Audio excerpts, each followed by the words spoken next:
సాహితీ ప్రియులకు నమస్కారం.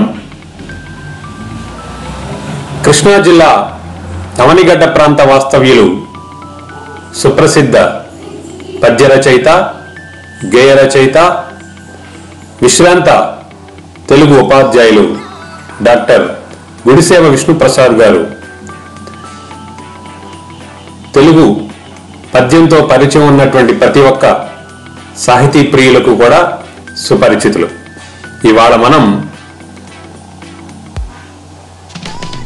విష్ణుప్రసాద్ గారు రాసినటువంటి భారతదేశం మీద రాసినటువంటి ఒక అద్భుతమైనటువంటి పద్యాన్ని విందాం. భారతీయ సంస్కృతి సంప్రదాయాల పట్ల అపారమైనటువంటి గౌరవం కలిగినటువంటి రచయిత డాక్టర్ గుడిసేవ విష్ణుప్రసాద్ గారు వారి యొక్క కలం నుంచి జాలువారిన అద్భుతమైన శీర్ష పద్యాన్ని ఇవాళ విందాం. వేదకాలము నాటి విజ్ఞాన విభవంబు వ్రేళూను కొన్నట్టి వేద భూమి, పంచమ వేదంబు భారతాఖ్యానంబు ప్రజ్వరిల్లిన ఎట్టి భవ్య భూమి, రామాయణాఖ్యాంబు రఘురామచరితంబు రహినిగాంచిన ఎట్టి రమ్య భూమి, భారతీయులగుట బహుజన్మ సుకృతం బయని తలంచుచునుండు ఆర్యభూమి,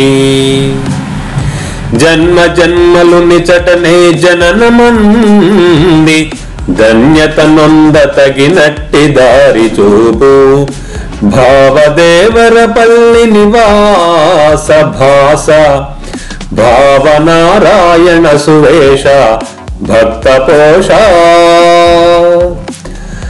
భారతదేశం యొక్క వైశిష్ట్యాన్ని, భారతదేశం యొక్క ఔన్నత్యాన్ని సరళమైనటువంటి పదాలలో చక్కగా సులభ బోధకంగా ఎంత చక్కగా గుడిసేవ వారు ఆవిష్కరించారో కదా.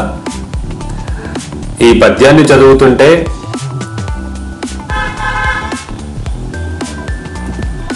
రామాయణము, భారతము లాంటి ఇతిహాసాలను, వేదాలను, వీటన్నిటికీ కూడా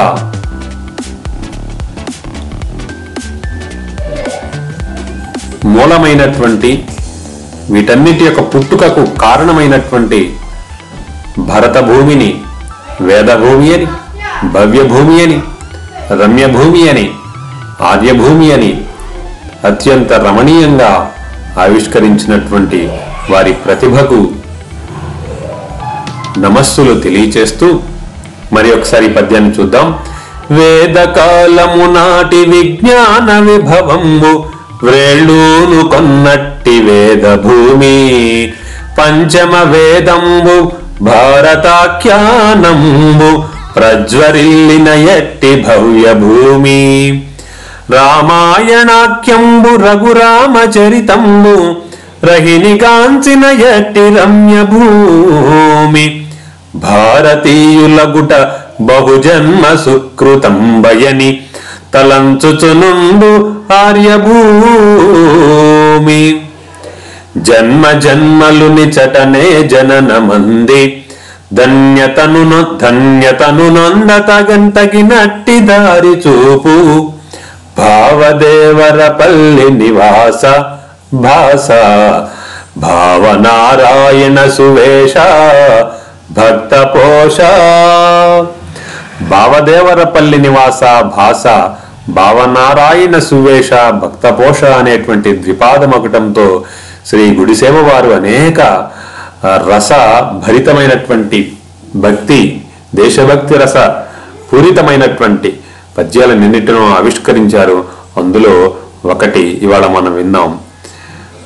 అందరికీ కూడా ధన్యవాదాలు.